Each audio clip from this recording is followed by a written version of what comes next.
Hello, Richard. I want to do another monster unboxing. So my philosophy is in taking ownership in assets, trying to empower yourself with financial assets ownership in the pursuit of financial independence. I really believe that's the way to go. There are other ways to get towards financial independence. There's many ways. One of them hitting a lottery ticket, but the odds of that hitting a lottery ticket is greater than a person being born. Just think of it. So you just can't wait for a lottery to happen. But you can do it through real estate, possibly cryptos. But the long road is, I think, is stock ownership, precious metals, coin collecting, as well as real estate. And real estate is the number one on the ladder to pursuit of financial independence, real estate. But on a smaller level, here I'm going to unbox a purchase of silver coins that I've just recently bought, and stay tuned while I open this box. Okay, here we go. It's all coming out of the box. Okay, so I did purchase costume jewelry. Anyways, that's not part of my investment scheme. I will be having auctions on YouTube, so stay tuned for that. This will be part of my giveaways. So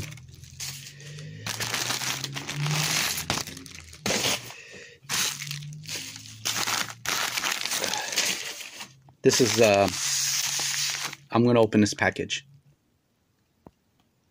Okay, I'm still unpackaging. Let me get these rubber bands out and I'll show you what I've got.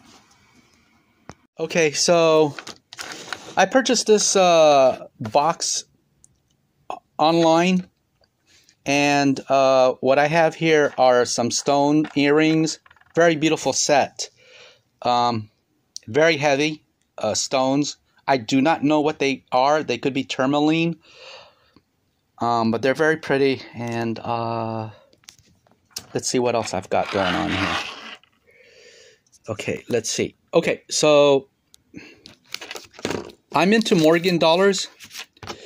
So what I have here is a 1885. I think this is the Carson City.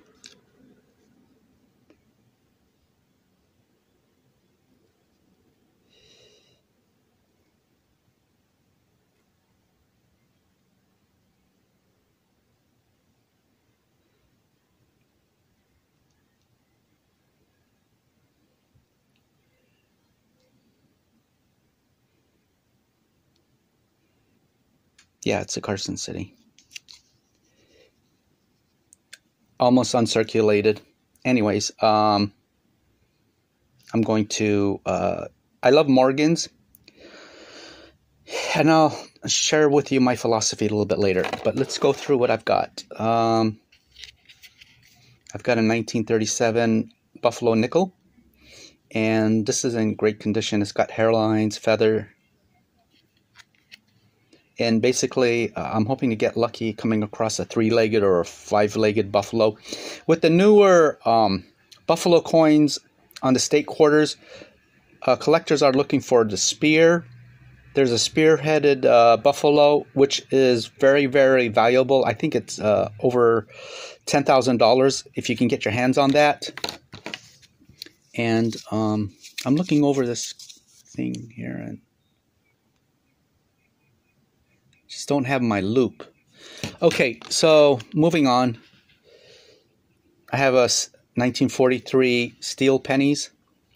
Although they made millions of it, I said in my previous video, there's some that have sold for over $10,000 on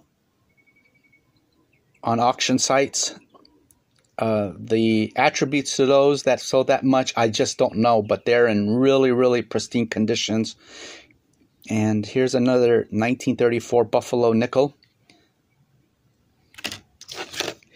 Here is another, oh yeah, here we go. This is an 1885 Carson City. I will tell you what I paid for this. I paid, okay, now this is graded AU 59, but you can see it's got cartwheel. You can see the luster on it, and it's got a cartwheel effect. That tells me it has not been cleaned. And I have a feeling it came out of a plastic set. So someone broke this out of a plastic government issue set. But you can see there, it's got a cartwheel thing to it. I just love this coin. And how much I paid for this? $550. And you see it's got that cartwheel. So that's what you're looking for with these Morgans, is the cartwheel effect, which would tell you that it has not been cleaned. I think this will grade MS 68.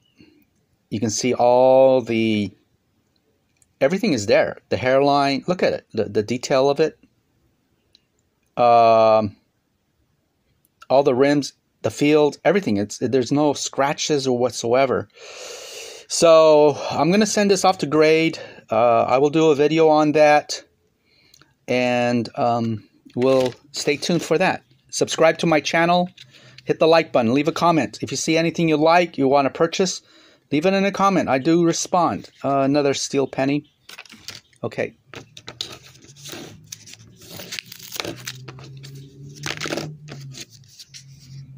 Here's an 1884 New Orleans. Love it, man. I really love this. Although it's got bag marks on it, all the hairlines are there. It's in pristine condition. Now, although it says AU 58, I truly believe that this will be grading, MS 65. It's truly, you can see the band. You look at the cartwheel. So it's telling me that, it indicates to me that it has not been cleaned. And that's the problem with Morgans, is that over the years, a lot of them have been destroyed, especially in the 1920s, 1930s. The government forbid anyone to hold gold or silver, and they were supposed to turn in the gold and silver back to the government. And a lot got destroyed. So, I mean, I'm not giving it financial advice here. Look at the luster, how it cartwheels. So, look at it. It's got all the feathers. Another thing with the Morgans, you have a 7 feather. You have a seven feather right down here below the eagle.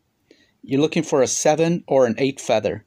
If you get an 8 feather, it's more highly desirable with collectors. So you look for that. The way it cartwheels. So anyways, what I'm trying to say is that over the years, collectors, not collectors, but people in general, are messing with these coins. They are like making, they're destroying them. They're making ornamental fixtures like bells or like rings. They press them to make rings out of them. So over the course of time, even they get lost. They fall out of pockets. So over the course of time, and we're talking about 100 years now, I think, yeah, a little over 100 years, about 120 years later, since these Morgans were made, a lot of it has been destroyed. And my feeling is that maybe 60% or 70% of the supply that was created by the federal government has been destroyed or lost. So, again, I buy and hold, but I want to get into another topic about where I see silver coins going at. Okay, this one is a 1911D. It is damaged, rim damage, but it's got all the hairlines. It's got all, you can see some of the corn. The corn is there, but you know, it's a great condition. It's great, you know. You know, we didn't live in the time when these coins came out, you know. We weren't there, but I was old enough to know what it was like. It was hard life, you know, and basically if you had one of these in your pocket, you were considered kind of wealthy. Money was hard to come by. 5 cents would buy you a loaf of bread. Now I think it's like $4. So the purchasing power of the dollar has really diminished. But this is an 1885 New Orleans. Again, it's got that cartwheel, and I don't think this is cleaned neither. But it's got everything there, all the telltale signs. So let me share with you what else I got, and I want to wrap this video up. Okay, so there's 35 Benjamin $half that I purchased. So it's got everything there. Toning, if you see here, toning, you know, it's got the toning around. So collectors are looking for toning, which indicates the patina is there and it has not been cleaned. So cleaning coins is really not favored in the coin collecting world. And then, you know, let me move on. So I also got steel penny set.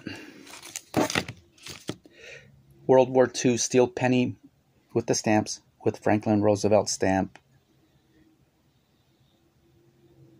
Okay, I want to wrap this up. I don't want to keep this too long.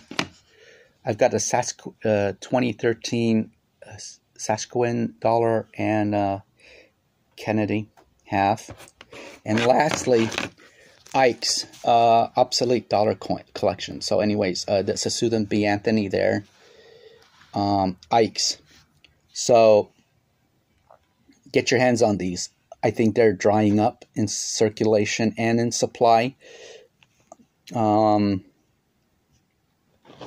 Yeah, get your hands on these Ike's. Whether they're clad more favorably if they're silver, 40% silver. So what I want to say lastly, my conclusion is that I'm all into asset ownership. I don't like, and my philosophy is not to pay rent for any commodity in life, nor to lease. I buy and hold.